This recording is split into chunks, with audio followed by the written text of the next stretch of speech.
అందరికీ నా శుభం తెలియజేస్తున్నాను. ఈ సమయం మందు మరి గత మాసంలో మరి పాస్టర్ గారు శరీర రీతిగా అనారోగ్య పరిస్థితుల్లో అనేక మాసములు సన్నిధికి రాలేక మేము ఇంట్లో ఉండటం మీరందరూ ఎరిగి ఉన్నారు. సంఘముగా మీరందరూ నా కొరకు మరి ముఖ్యంగా పాస్టర్ గారి కొరకు మీరందరూ ప్రార్థన చేశారు. దేవుడు అద్భుత రీతిగా ప్రార్థనలు ఆలకించి ఆయన మొరలకు జవాబిచ్చి మమ్మల్ని సజీవ లెక్కలో ఉంచి మీ సన్నిధికి రావడానికి, మీ సన్నిధిలో తిరిగా పరిచర్యలో పాల్గొనడానికి మరి ప్రభు ఇచ్చిన ధన్యతను బట్టి దేవునికి స్తుతులు చెల్లిస్తూ మీకు అందరికీ నా కృతజ్ఞతలు తెలియజేస్తున్నాను. ఈ దినమందు మరి అద్భుత రీతిగా నన్ను కూడా దేవుడు బలపరిచి అన్ని రీతిగా శరీర రీతిగా ఆత్మరీతిగా బలపరిచి మీ మధ్య నిలవబెట్టి ఈ దినమందు వాక్యాన్ని మీతో పంచుకోవడానికి ప్రభు ఇచ్చిన తరుణాన్ని బట్టి దేవుడిని స్తుతిస్తూ ఈ తరుణాన్ని ఇచ్చిన కమిటీ వారికి కూడా నా కృతజ్ఞతలు తెలియజేస్తున్నాను. ఈ దినమందు మనము ధ్యానించవలసిన వాక్యం ఏమంటే అంశము ఆత్మీయత గురించి మనము ధ్యానించనే ఉంటున్నాము. ఆత్మీయత అంటే స్పిరిచువాలిటీ. ఈ దినాల్లో మనం దేవుడి రాకడ దినాల్లో అనేక కార్యాలు మన లోకంలో చూస్తున్నాము, ప్రపంచంలో చూస్తున్నాము. మనము క్రైస్తవులుగా విశ్వాసులుగా మనం ఎంతవరకు ఆత్మీయతలో ఎదుగుతున్నాము, ఎంతవరకు మనం ఆత్మీయత కలిగి జీవిస్తున్నాము, ఎంతవరకు ఆత్మీయతగా ప్రవర్తిస్తున్నాము, ఆత్మీయత మనలో ఏముంటుందని మనము కొన్ని అంశాలపై, ఆత్మీయత అనే అంశంపై కొన్ని అంశాలు మనం చూడవాలని ఇద్దరి మందు నేను ఆశించి ఉన్నాను. మొట్టమొదటిగా మనం చూసినప్పుడు ఆత్మీయత అంటే ఏంటి అని మనం చూసుకోవాలి. రెండవదిగా మనం చూసినప్పుడు ఆత్మీయతలో ఉండవలసిన మెట్లేంటి, మొదటి మెట్లేంటి అని రెండవదిగా మనం చూస్తూ ఉంటాము. మూడవదిగా ఆత్మీయత అంటే కొన్ని విషయాలు మనం సమర్పించుకోవాలి. ఆ సమర్పణ ఏంటని మనం ఇద్దరు ధ్యానిస్తాము. అంత మాత్రం కాదు, ఆత్మీయతలో ఉన్నటువంటి అలంకరణలు ఏంటో మనం ధ్యానించి ఆడించే హెచ్చరికలతో ఈ దినమందు ఆ వాక్యాన్ని మనము ముగించుకున్నాం. దయచేసి ఒక్క నిమిషము కళ్ళు మూసుకొని మనం ప్రార్థన చేసుకున్నాం. మహాపరిశుద్ధుడైన తండ్రి, జీవగలన ప్రభువా, ఈ యొక్క మధ్యాహ్న సమయం ముందు తండ్రి నాయన మీ సన్నిధిలో సంగముగా ఇంతవరకు మిమ్మల్ని స్తుతించి మిమ్మల్ని ఆరాధించి గర్వపరిచి ఉంటున్నాము. ఈ సమయం ముందు ప్రభువా మీ వాక్యాన్ని మేము ధ్యానించడం ఉండగా ప్రభువా మీరే నన్ను మరుగుపరిచి ఆత్మతో శక్తితో నింపిన వారి తండ్రి. ఈ వాక్యం ద్వారా మీ నామం మహిమపరచుకొని ఇక్కడ ప్రభువా వింటున్న ప్రతి ఒక్కరికి ఆ యొక్క వాక్యం ఆశీర్వాదకరంగా చేయమని సమస్త మహిమ ఘనత ప్రభావం మీకే చెల్లిస్తూ ప్రభువును ప్రియరక్షకుడైన యేసుక్రీస్తు నామములో ప్రార్థించి స్తుతించి వేడుకొచ్చున్నాను తండ్రి. ఈ సమయం మందు మనము ఆత్మీయత అంటే ఏమిటో మనము వాక్యం ద్వారా అన్ని వాక్యాల రూపంగానే మనము ఇద్దరు మనం చూసుకుంటున్నాము. కనుక గలతీయులకు రాసిన పత్రిక 5వ అధ్యాయము 25వ వచనంలో మనము ఆత్మను అనుసరించి జీవించు వారమైతిమా, ఆత్మను అనుసరించి క్రమముగా నడుచుకుందాము. మనము ఆత్మ అనుసరించి జీవించు వారమైతిమా, ఆత్మను అనుసరించి క్రమముగా నడుచుకుందాము. దేవుని ఆత్మ మీలో నాలో ఉంటే మనం చేసే కార్యాలు కానీ, మన ప్రవర్తన కానీ, మన సమస్తమును ఆత్మను అనుసరించే చేస్తాము కానీ శరీర రీతిగా చేయము. ఆత్మను అనుసరించినప్పుడు మన జీవితం కూడా క్రమ పద్ధతిగా మనము దానిని కొనసాగించే వారంగా ఉంటున్నాము. కొన్నిసార్లు ఆత్మ మనకి చెప్తుంది పలానా స్థలానికి పోండి, పలానా స్థలానికి పోవద్దు. ఆత్మ మనకి బోధిస్తే పలానా కార్యాన్ని చేయి, పలానా కార్యాన్ని చేయొద్దు. కొన్నిసార్లు ఆత్మ మనకి బోధిస్తుంది పలానా మాటలు మాట్లాడద్దు, పలానా మాటలు మాట్లాడు. ఈ విధముగా ఇక్కడ మనకు స్పష్టంగా రాయబడింది. ఆత్మను అనుసరించి జీవిస్తామా ఆ విధంగా అనుసరించి జీవించినప్పుడు మనం క్రమముగా మన ప్రవర్తన ఉంటుందని వాక్యములో స్పష్టంగా చూస్తుంటున్నాం. రోమీయులకు రాసిన పత్రిక 9వ అధ్యాయము 5వ వచనంలో శరీరానుసారులు శరీర విషయముల మీద మనసులుంటారు, ఆత్మానుసారులు ఆత్మ విషయము మీద మనసులుంటారు. శరీరానుసారమైన మనస్సు మరణము, ఆత్మానుసారమైన మనస్సు జీవమును సమాధానమైనది. వాక్యము మనకు ఎంతో స్పష్టంగా తేటగా మనకు బోధిస్తుంది, మనకు హెచ్చరిస్తుంది. శరీరానుసారులు శరీర కార్యముల మీద మనసు ఉంచుతారంటే మనం ఆత్మానుసారం ఆత్మ విషయముల పైన మనసు ఉంచుతారు. శరీరానుసారమైన ఎందుకు వారి మనసు వారిపై ఉంటుందండి. శరీరానుసారంగా ఉన్నప్పుడు లోకాన్ని గురించి, లోక ఆశలను గురించి, లోకముపై ఆ మనసు ఉంచి ఏ విధంగా లోకంలో మనము సంతోషిస్తామో, ఏ విధంగా లోకంలో ఉన్న వాటిని సంపాదించుకుంటామో, ఏ విధముగా లోకం బట్టి మనము జీవించాలని లోకము శరీరము అని అటువంటి కార్యాలు మనకు తెలుసు. లోకం అంటే శరీరాశ, నేత్రాశ, జీవిత డమ్మము, ఇవన్నీ మనము శరీరానుసారంగా మనల్ని మనసు ఉంటే వీటిపైనే మనసు ఉంటుంది. లేకపోతే ఆత్మ, దేవుని ఆత్మ నీలో నాలో ఉంటే ఆత్మ విషయాలే మనం ధ్యానిస్తాము. దేవుని సన్నిధికి పోదామా, దేవుడిని స్తుతిస్తామా, దేవుని సన్నిధిలో గడుపుతామా, వాక్యాన్ని చదువుకుంటామా, ప్రార్థన చేసుకుందామా అనే ఆత్మ విషయాలపై మనకు మనసు ఉంటుందని స్పష్టంగా ఉంటుంది. ఇక్కడ చెప్పబడుతుంది, ఆత్మానుసారముగా నువ్వు కానీ నడుచుకుంటే అది జీవమును సమాధానమును అయి ఉన్నదని ప్రస్తుతంగా వాక్యంలో అక్కడ రాయబడి ఉన్నది. రోమీలకు రాసిన పత్రిక 8వ అధ్యాయము 9వ వచనంలో దేవుని ఆత్మ మీలో నివసించి ఉన్న ఎడల మీరు ఆత్మ స్వభావం గలవారే కానీ శరీర స్వభావం గలవారు కారు. దేవుని ఆత్మ నీలో కానీ నాలో కానీ ఉంటే మన స్వభావం ఏ విధంగా ఉంటుందంటే ఆత్మ స్వభావంగానే ఉంటుందంట. శరీర స్వభావం గలవారు కానీ శరీర స్వభావం గలవారు కాదు. ఎప్పుడైతే ఆత్మ మనలో ఉంటుంది మన స్వభావం ఏ విధంగా ఉంటుంది?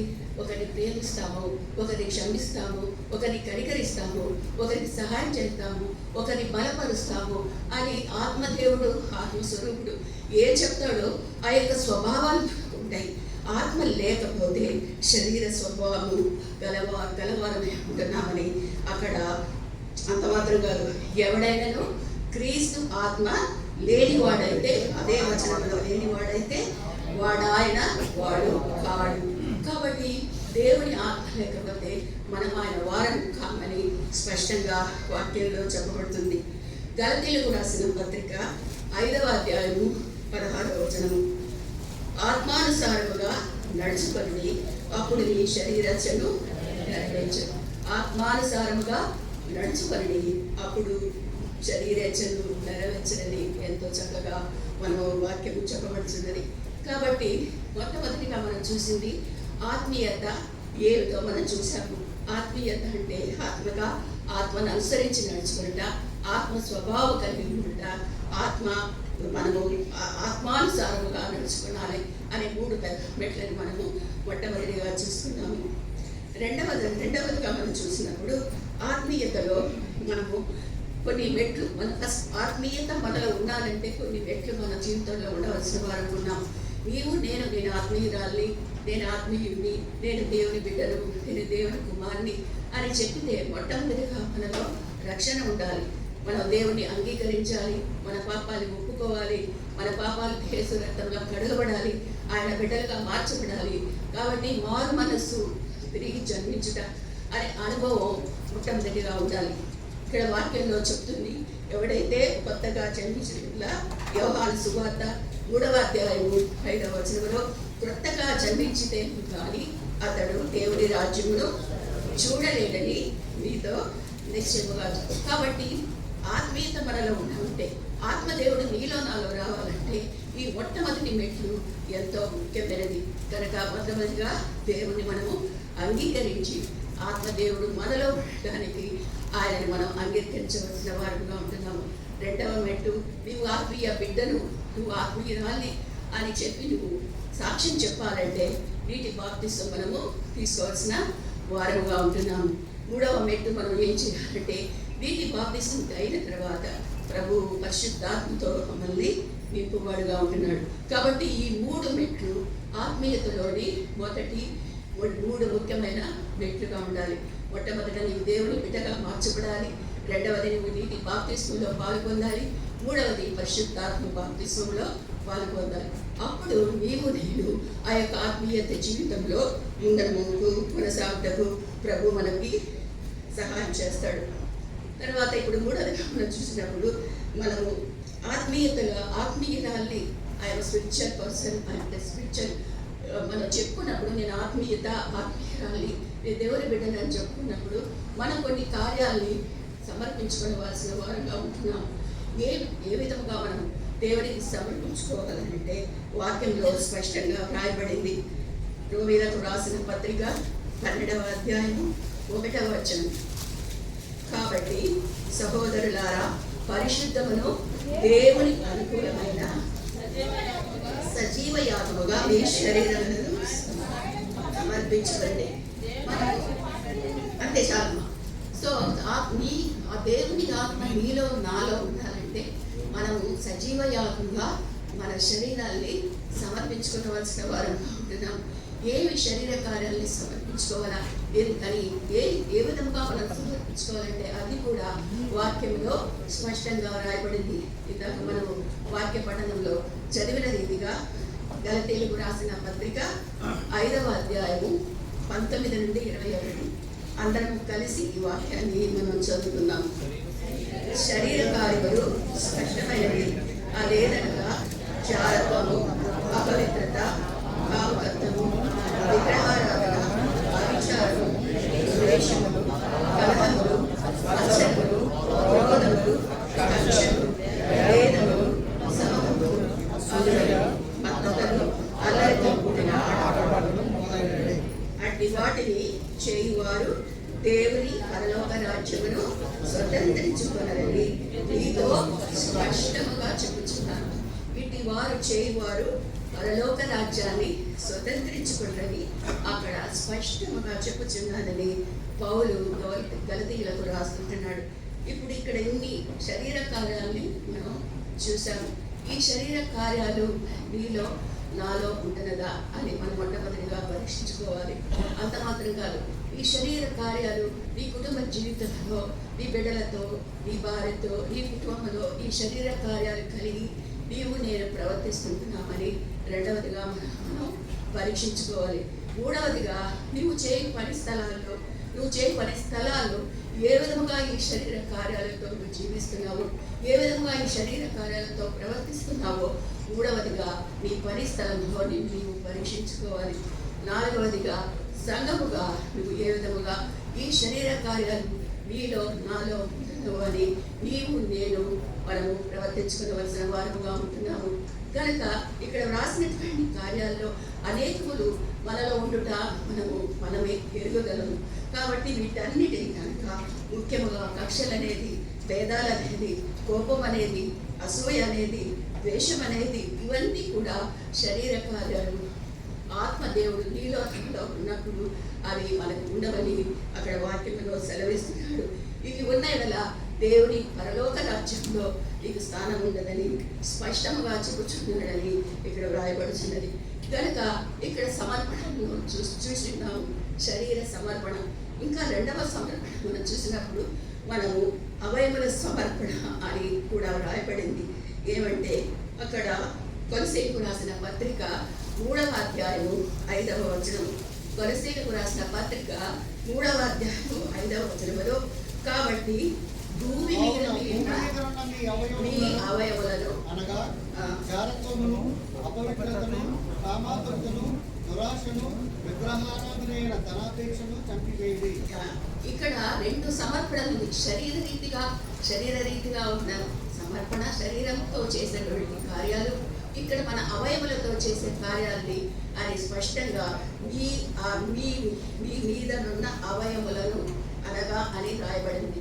కాబట్టి వాక్యము ఎంతో స్పష్టంగా తేటగా శరీర రీతిగా మనం ఎట్టి బలహీనతలలో ఉంటున్నాము, మన శరీర అవయవాల ద్వారా మనం ఏ విధంగా బలహీనంగా ఉంటున్నామని వాక్యము ఎంతో స్పష్టంగా చెప్పబడుతుంది.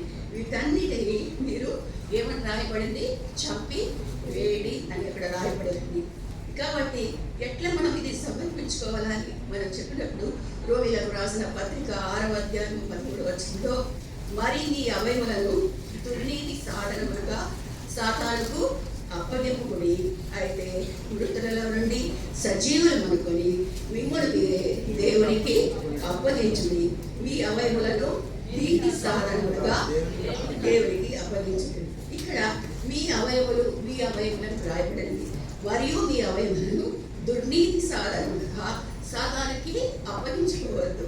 అయితే మృతులలో నుండి సజీవులను కొని మిమ్మల్ని మీరే దేవుడికి అప్పగించుకోండి. కాబట్టి మన అవయాల్ని దేవుడికి అప్పగించుకోవాలి, సాతానుకు అప్పగించుకోకూడదని అక్కడ ఎంతో స్పష్టంగా వ్రాయబడింది. కాబట్టి ఆత్మీయ జీవితంలో ఇంతవరకు ఆత్మీయత అంటే ఏమిటి మనం తెలుసుకున్నాము. ఆత్మీయతలోని మొదటి మెట్లు తెలుసుకున్నాము. మూడవదిగా ఆత్మీయతలో మనం సమర్పించుకోవలసిన వాటిని మనము తెలుసుకుంటున్నాము. ఇప్పుడు మనము నాలుగవదిగా మనం చూసినప్పుడు ఆత్మీయతలో మనము ఏ విధంగా మన అలంకరణ ఉంటుంది. నీవు నేను ఆత్మీయురాలి, దేవుని ఆత్మ నాలో ఉన్నది, మీరు దేవుని బిడ్డలు అని చూసినప్పుడు, నిన్ను చూసినప్పుడు, నన్ను చూసినప్పుడు దేవుని ఆత్మ నీలో నాలో ఇతరులు చూడవలసిన వారుగా ఉంటున్నాము. అంటే అలంకరణ మనము ధరించుకోవలసిన వారుగా ఉంటున్నాము. ఇక్కడ రాయబడేది కీర్తనలు 96:9 పరిశుద్ధ అలంకారములు ధరించుకొని యెహోవాకు నమస్కారము చేయుడి. ఎటువంటి అలంకారాలు? పరిశుద్ధ అలంకారాలు ధరించుకొని యెహోవా ఎదుట రమ్మంటున్నారు. కాబట్టి పరిశుద్ధ అలంకారాలు ఏమిటి? మనం అక్కడ వాక్యంలో చూసినప్పుడు స్త్రీలకు ఒక అలంకరణ ఉంటుంది, పురుషులకు ఒక అలంకరణ ఉంటుంది. స్త్రీలకు ఉండవలసిన అలంకరణ మనం చూసినప్పుడు స్త్రీలందరూ కలిసి ఈ వాక్యాన్ని చదువుకుంటాం. 1 తిమోతియులు 2వ అధ్యాయము, 1 తిమోతియులు 2వ అధ్యాయము 9 నుండి 10 వరకు అందరు కలిసి చదువుతున్నాము. మరియు స్త్రీలను అడగువయు స్వస్థ బుద్ధియు గలవారైంది తగు మాత్రము వస్త్రముల చేతనే కానీ జడలతో నైనను, బంగారముతో నైనను, ముత్యములతో నైనను, మిగుల వెలగల వస్త్రములతో నైనను అలంకరించుకొనక దైవ భక్తి గల వారమని చెప్పుకొనుచు స్త్రీలకు తగినట్టుగా సత్క్రియల చేత తమను తాము అలంకరించుకునవలను. ఇక్కడ వాక్యము ఎంతో స్పష్టంగా చెబుతుంది. వెలగల వస్త్రములతో కానీ, బంగారములతో కానీ, తర్వాత ముత్యములతో కానీ, తర్వాత ఈ విధముగా ధరించకూడదు. ఇక్కడ ఇవన్నీ ధరించుకోకూడదని చెప్పలేదు. కానీ అయితే ఎక్కువ విలువగల వస్త్రములు, విలువగల ఎక్కువ బంగారం ఇవి ధరించుకొనక అని రాయబడింది. కనుక నీలో నాలో దేవుడి ఆత్మ ఉంటుంది, నీవు నేను దైవభక్తి గల స్త్రీని అని చెప్పినప్పుడు ఇక్కడ రాయబడుతుంది. దైవభక్తి గల వారమని చెప్పుకొనొచ్చు తగినట్టుగా ఏం కలిగి ఉండాలి? అలంకరణ సత్క్రియల చేత తమను తాము అలంకరించుకోవాలి. ఇది స్త్రీలకు రాయబడింది, పురుషులకు కూడా రాయబడింది. 1 తిమోతియులు 2వ అధ్యాయం 8వ వచనంలో ప్రతి స్థలమందును చదువుకుందాం. ప్రతి స్థలమునందును పురుషుడు కోపమును సంశయము లేని వారే పవిత్రమైన చేతులెత్తి ప్రార్థన చేయవలెను. పురుషుడు కోపమును సంశయము. కాబట్టి చేతులెత్తి మనము ఆరాధించినప్పుడు పురుషుల్లో కోపము కానీ సంశయం అంటే మనకు సందేహం, మన భార్యల పైన సందేహం కానీ దేనిపైన కూడా సందేహం ఉండకూడదు. కాబట్టి పురుషులైన వారు కోపాన్ని ఎక్కువగా మనం అణుచుకోవాలని ఇక్కడ ఎంతో చక్కగా రాయబడింది. కాబట్టి ప్రతి స్థలమందును పురుషుడు అని రాయబడింది. కాబట్టి సంశయాన్ని, కోపాన్ని లేనివారే ఏ పవిత్రముగా చేతులెత్తి ఆయనను ప్రార్థన చేయవాలి. కాబట్టి ఈ 2 అలంకరణలు మనం జీవించినప్పుడే నీలో నాలో ఆత్మీయత ఉందని స్పష్టంగా వ్రాయబడి ఉంటుంది.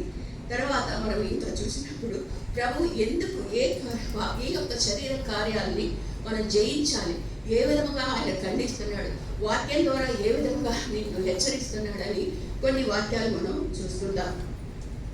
కొలసీలకు రాసిన పత్రిక 3వ అధ్యాయము 10వ వచనము. కొలసీలకు రాసిన పత్రిక 3వ అధ్యాయము 10వ వచనము. ప్రాచీన స్వభావములు దాని క్రియలతో కూడా మీరు పరిత్యజించి జ్ఞానము కలుగు నిమిత్తము దాన్ని సృష్టించిన వారి పోలిక చొప్పున నూతన పరచబడుతున్న నవీన స్వభావమును ధరించుకును. నీవు నేను ఒకసారి ఆత్మీయ బిడ్డను, ఆత్మీయరాలు అన్నప్పుడు మన ప్రాచీన స్వభావాన్ని మనము విడిచిపెట్టాలి. ఇక్కడ పరిత్యజించుడి అని రాయబడింది. ప్రాచీన స్వభావాన్ని పరిత్యజించి దేవుని పోలిక చొప్పున మనము నూతన పరచబడాలని, నవీన స్వభావమును ధరించుకున్నామని చెప్పు. కాబట్టి వాక్యము ద్వారా మనం చక్కగా హెచ్చరింపబడుతున్నాం. పాత జీవితాన్ని విడిచిపెట్టి నూతన స్వభావాన్ని కలిగి ఉండాలని ఎఫెసీయులకు రాసిన పత్రిక 5వ అధ్యాయము 11వ వచనం, సమస్తమైన ద్వేషము, కోపము, క్రోధము, అల్లరి, దూషణ, సకలమైన దుష్టత్వము మీరు విసర్జించుడి. ఇక్కడ ఏం రాయబడింది? విసర్జించుడి. ఇవన్నీ హెచ్చరికలు. మనం దీనికి ముందు చూసాము ఏంటి శరీర కార్యాలు, ఏవి అవయములతో చేయబడిన కార్యాలు, ఇవన్నీ మనం ఆ లిస్ట్ అంతా చూసాము. వాక్యం ఎంతో స్పష్టంగా రాయబడింది. ఇక్కడ వాక్యం హెచ్చరిస్తుంది, వీటన్నిటిని పరిత్యజించండి, వీటన్నిటిని విడిచిపెట్టండి, ఇక్కడ వీటిని విసర్జించుడి అని అక్కడ ఎఫెసీయులకు రాసిన పత్రిక 5వ అధ్యాయం 11వ వచనంలో రాయబడింది. తర్వాత గలతీయులకు రాసిన పత్రిక 5వ అధ్యాయం 24వ వచనంలో క్రీస్తు యేసు సంబంధులు శరీరమును దాని ఇచ్చలతోనూ దురాశలతోనూ సిలువ వేసి ఉన్నారు. క్రీస్తు యేసు సంబంధులు శరీరమును దాని ఇచ్చలతోనూ దురాశలతోనూ సిలువ వేసి ఉన్నారు. కనుక వీటన్నిటినీ మనము సిలువ వేయాలి అని అక్కడ పౌలు గలతీయులకు చెప్తున్నాడు. కాబట్టి ఇక్కడ నవీన స్వభావాన్ని ధరించుకోండి, పాత స్వభావాన్ని విడిచిపెట్టండి, తర్వాత విసర్జించుడి అని ఇక్కడ సిలువ వేయండి అని అక్కడ వాక్యంలో మనం చూసుకుని ఉన్నాం. ఇంకా మనం ఇంకొక వాక్యం చూసుకున్నప్పుడు ఎఫెసీయులకు రాసిన పత్రిక 5వ అధ్యాయము 11వ వచనంలో నిష్ఫలమైన అంధకార క్రియలలో పాలివారమై ఉండగా వాటిని ఖండించుడి. నిష్ఫలమైన అంధకార క్రియలలో పాలివారమై ఉండగా వాటిని ఖండించుడి. కాబట్టి మన వాక్యం చదువుకున్నప్పుడు ఇవన్నీ మనకి ఎంతో స్పష్టంగా బోధిస్తుంది, హెచ్చరిస్తుంది, గద్దిస్తుంది. అయితే వాక్యాన్ని మనము చదవము, వాక్యాన్ని మనము ధ్యానించము, వాక్యముపై మనము దృష్టి ఉంచము, వాక్యాన్ని ప్రక్కపెట్టేస్తాము. అయితే మనము ఆత్మీయ జీవితంలో ఏ విధముగా మనము ముందుకు కొనసాగగలము, వీటన్నిటిని మనము ధ్యానించకపోతే ఇక్కడ స్పష్టంగా వ్రాయబడింది, పరిత్యజించుడి, ఈ శరీర కార్యాన్ని పరిత్యజించండి, విసర్జించండి, సిలువ వేయండి, ఖండించండి అనేది చక్కగా బోధిస్తుంది. కాబట్టి వీటన్నిటినీ మనం జయించి దేవుని ఆత్మలో ముందునకు సాగాలంటే, ఆత్మీయ గుణాలతో సాగాలంటే ఏ విధముగా ఆ యొక్క ఆత్మీయతలో మనం ముందుకు సాగాలను, ఆత్మీయ గుణాలేంటి, నీవు నేను ఏ విధముగా ఆత్మీయురాల్ని, ఆత్మీయ బిడ్డను అని నువ్వు జీవించగలవు అంటే పౌలు రాస్తున్నాడు 1 తిమోతి 6వ అధ్యాయము 11వ వచనంలో, 1 తిమోతి 6వ అధ్యాయం 11వ వచనంలో, నీవైతే వీటిని విసర్జించి నీతిని, భక్తిని, విశ్వాసమును, ప్రేమను, ఓర్పును, సాత్వికమును సంపాదించుకున్నటకు ప్రయాసపడము. చూడండి వాక్యము ఎంత స్పష్టంగా రాయబడుతుందో. పౌలు హెచ్చరిస్తున్నాడు తిమోతికి, దైవజనుడా అంటే నీవు నేను దైవజనురాలా, నువ్వు దైవజనుడా, దైవగల స్త్రీ, దైవభక్తి గల స్త్రీ అని పిలిపించుకోవాలంటే ఏం రాయబడుతుంది? వీటన్నిటిని మనం ఎన్నో కార్యాలు చూసుకున్నాము. వీటన్నిటిని, ఈ శరీర కార్యాలన్నిటినీ, అవయవాలతో చేసే కార్యాలు, శరీరంతో చేసే కార్యాలు, ఆత్మ లేకుండా చేసే కార్యాలు, వీటన్నిటినీ విసర్జించుడి, ఖండించుడి, సిలువ వేయుడి అని చెప్పినప్పుడు ఆయన అంటున్నాడు, వీటన్నిటినీ మళ్ళా వాక్యంలో రాస్తున్నాడు, వీటన్నిటినీ విసర్జించి దేనిని కలిగి ఉండాలి? నీతిని, భక్తిని. మనం చదువుతాడు, నీతిని, భక్తిని, విశ్వాసమును, ప్రేమను, ఓర్పును, సాత్వికమును. ఇవన్నీ ప్రయాసపడాలి. నువ్వు నీతిగా బతకడానికి ప్రయాసపడాలి, భక్తిగా జీవించడానికి ప్రయాసపడాలి, ఒకరినొకరు ప్రేమించుకోవడానికి ప్రయాసపడాలి, నీ ప్రవర్తన నా ప్రవర్తన సాత్వికంగా ఉండడానికి ప్రయాసపడాలి. వీటన్నిటినీ సంపాదించుకునేది అక్కడ రాయబడుతుంది. కాబట్టి ఈ వాక్యాన్ని మనమందరం మరి ఒకసారి చదువుకొని నా వాక్యాన్ని నేను ముగిస్తాను. 1 తిమోతి 6:11 దైవజనుడా నీవైతే వీటిని విసర్జించి నీతిని, భక్తిని, విశ్వాసమును, ప్రేమను, సాత్వికమును, ఓర్పును సంపాదించుకొనుటకు ప్రయాసపడము. కాబట్టి ఓర్పు ఉండాలా, ప్రేమ ఉండాలా, సాత్వికం ఉండాలా, భక్తి ఉండాలా, నీతి ఉండాలా. ఈ కార్యాలు మనలో ఉన్నప్పుడే నేను ఆత్మీయురాలని, నీ ఆత్మీయ బిడ్డను, నా ఆత్మీయ దేవుని ఆత్మ నాలో ఉన్నది, నేను చేసే కార్యాలన్నీ ఆత్మీయంగా ఉంటున్నామని మనము దేవునికి మహిమార్థంగా రానున్న దినాల్లో మనము సంఘముగానేవి, కుటుంబముగానేవి, వ్యక్తిగతముగానేవి ఆత్మీయ జీవితంలో మనమందరము ఈ గుణాలు కలిగి కొనసాగడానికి ప్రభు మనకందరికీ సహాయం దయచేయును గాక. ఒక నిమిషం ప్రార్థన చేస్తున్నాం. మహాపరిశుద్ధుడు అయిన తండ్రి, జీవగల ప్రభా, సమయమందు మీ వాక్యాన్ని మేము ధ్యానించుకుంటున్నాము ప్రభా. వాక్యం ద్వారా మాకు ఎంతో చక్కగా బోధించారు, హెచ్చరించారు ప్రభా. మేము ఎట్లు ఈ లోకంలో జీవించాలి, ఏ విధంగా కుటుంబంలో జీవించాలి, లోకములో జీవించాలి, సంఘములో జీవించాలి, మా ఆత్మీయత ఏ విధంగా ఉంటున్నది మమ్మల్ని మేము పరీక్షించుకోవడానికి అనేక ఆత్మీయ కార్యాలను మాకు చూపించారు, అనేక శరీర కార్యాలను చూపించారు, అనేక బంధకాలు మాకు చూపించారు ప్రభా. వీటన్నిటిని విసర్జించమని, ఖండించమని, సిలువ వేయమని ప్రభా, విడిచిపెట్టమని మీరు సెలవిచ్చారు, ఆజ్ఞాపించారు. ఆ విధముగా వీటన్నిటిని విసర్జించి తండ్రి, ప్రేమ, సాత్వికము, ఓర్పు, భక్తి కలిగిన వారమే, నీతి కలిగిన వారమే మా జీవితాన్ని కొనసాగించడానికి మీ కృప మాకు అనుగ్రహించమని ప్రభువును ప్రియ రక్షకుడైన యేసుక్రీస్తు నామములో ప్రార్థించి వేడుకుంటున్నాను పరమ తండ్రి.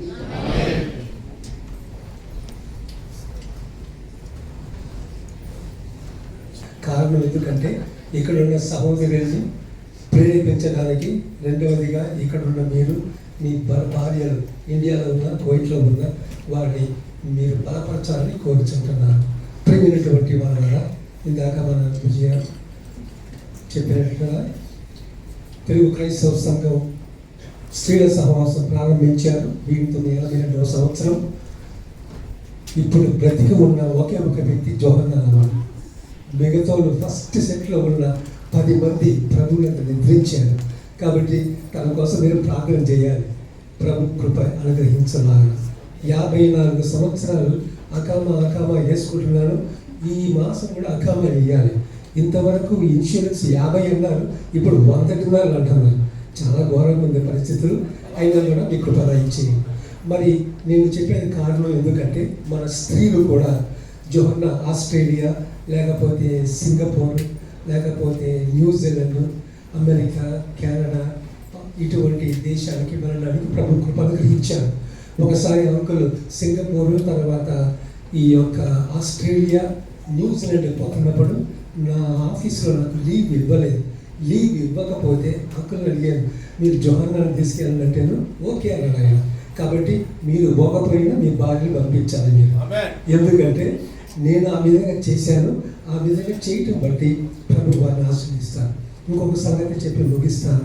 నేను కూడా ప్రసంగాలు ప్రిపేర్ చేస్తూ ఉంటాను. తనకు ప్రసంగాలు లేకపోయినా రాసుకుంటూనే ఉంటుంది. యూట్యూబ్ వినటం కానీ, లేకపోతే ఇక్కడెక్కడ నోట్స్ రాయటం కానీ. కాబట్టి స్త్రీలకు నేను ఏం చెప్తున్నానంటే, ప్రసంగాలకు అందరికీ ఛాన్స్ లేకపోవచ్చు. అయితే వాక్యం చదవడానికి, వాక్యం నేర్చుకోవడానికి మీరు చాలా ఆశ కలిగి ఉన్నారని ప్రభు పేరట నేను కోరుచుంటున్నాను. ఈరోజు కువైట్లో సాధారణంగా శుక్రవారం నాకు 2 లేదా 3 ప్రసంగాలు ఉంటాయి, కానీ ఈ శుక్రవారం 4 ప్రసంగాలు వచ్చాడు దేవుడు. నేను చాలా సంతోషిస్తున్నాను. ప్రియమైనటువంటి వాళ్ళ వాక్యాన్ని చదివి, వాక్యాన్ని ప్రకారం జీవిస్తూ, వాక్యాన్ని ఇతరులకు ప్రకటించవలసిన వారముగా ఉంటున్నాను కనుక ఈ సత్యాన్ని మీరు జ్ఞాపకం చేసుకోండి. 80 సంవత్సరాలు అవుతుంది, తనకి 78 అవుతుంది కనుక వయస్సులో ఎదుగుతున్నటువంటి మా కొరకు మీరు ప్రార్థించండి. ముఖ్యంగా నేను 6 మాసాలు సిక్కుగా ఉన్నప్పుడు జోహన్నా మరి మందులు ఇవ్వటం కానీ, కాఫీ, టీలు, అన్నము అన్నీ చేసిందన్నమాట. నా వ్యాధి తనకు అంటుకునే ఛాన్స్ ఉంది. అయినప్పటికీ కూడా ప్రభు తనకు స్టామినా అనుగ్రహించి, ఇమ్యూనిటీ అనుగ్రహించి ఆ యొక్క జబ్బు రాకుండా ప్రభు కాపాడాడు. ఇది మీ అందరి ప్రార్థన యొక్క ఫలితము.